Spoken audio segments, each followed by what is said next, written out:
we are making mud. So as he's scraping off the top of these banks, he's then going to replace some of it with nice soft soil that things can stick their beaks into. He's making the whole area just more interesting to water birds.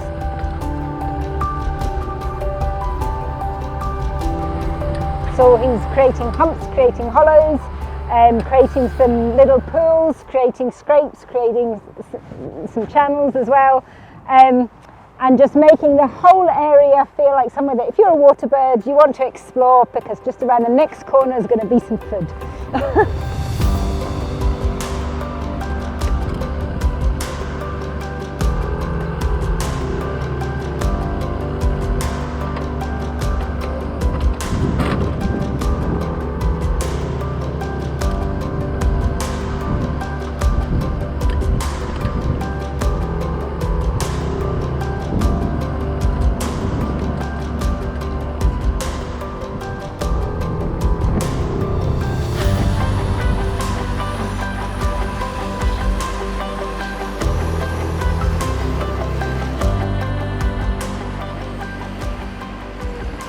The gradients need to be shallow, because if they're too steep and the water level drops a wee bit, then you've only got that amount of mud.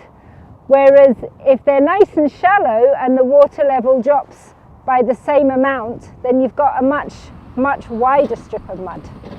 So that's why we go for the very shallow gradients. I have a special affinity with the mud. I managed to get caked in it even when most other people are still relatively clean looking.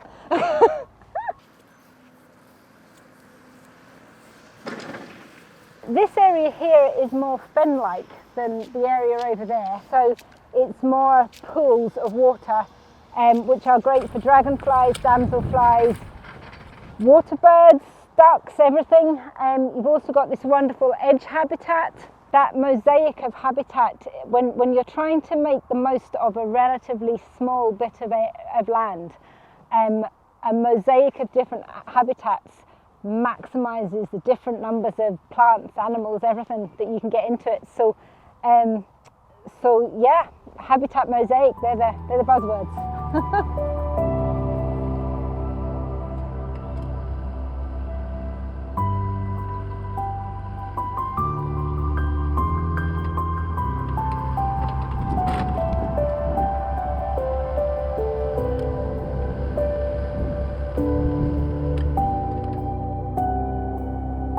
Our warden Dan actually spent an awful lot of time studying the past water levels of the site, and mapping them on a software package that he had, and looking at all the different amounts of spoil that would be created and where he could put them. So yeah, a heck of a lot of thought went into the design.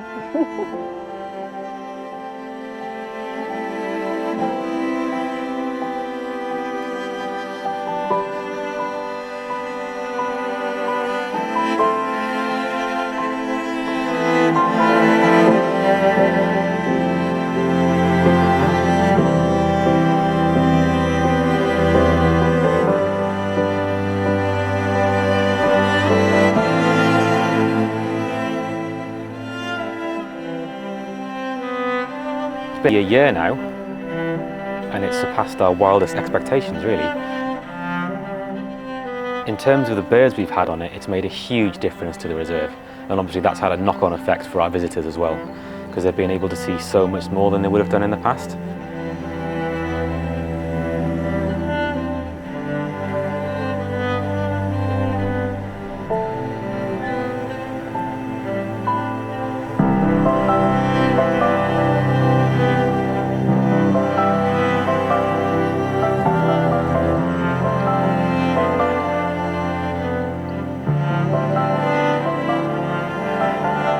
Previous to this scrape being put in, you'd come to the visitor centre or you'd come to this hide and you wouldn't necessarily see very much. There was lots of ground that was high and dry, steep-sided channels, and now we've got this magnificent kind of complex of shallow flooded pools and channels and lots of wet edge, and it's been teeming with birds. Over the winter after it was put in, we had a lot of unusual birds turn up. So we had a great white egret, which is not a bird we see very often. We had a green sandpiper, which isn't very unusual in the grand scheme of things, but for us here is not a bird we saw very much. So early on there were indications that this scrape was really going to work and start drawing the birds in. And it culminated in May in a black-winged stilt, which is an incredibly rare bird, and it was only the 13th ever record for Scotland. And also little ring plovers bred here for the first time. Very protected, very unusual.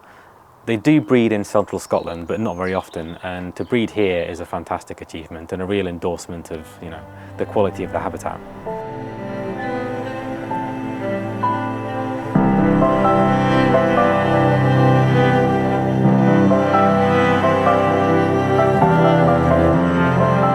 Conservation work can be a bit strange because you almost have to make a mess to make it better sometimes. I mean, it's not finished yet, you know, it's still developing, but seeing that process has been fantastic, you know, really feels like we're achieving something. And seeing the difference it makes to wildlife and our visitors getting to see that is really special, actually.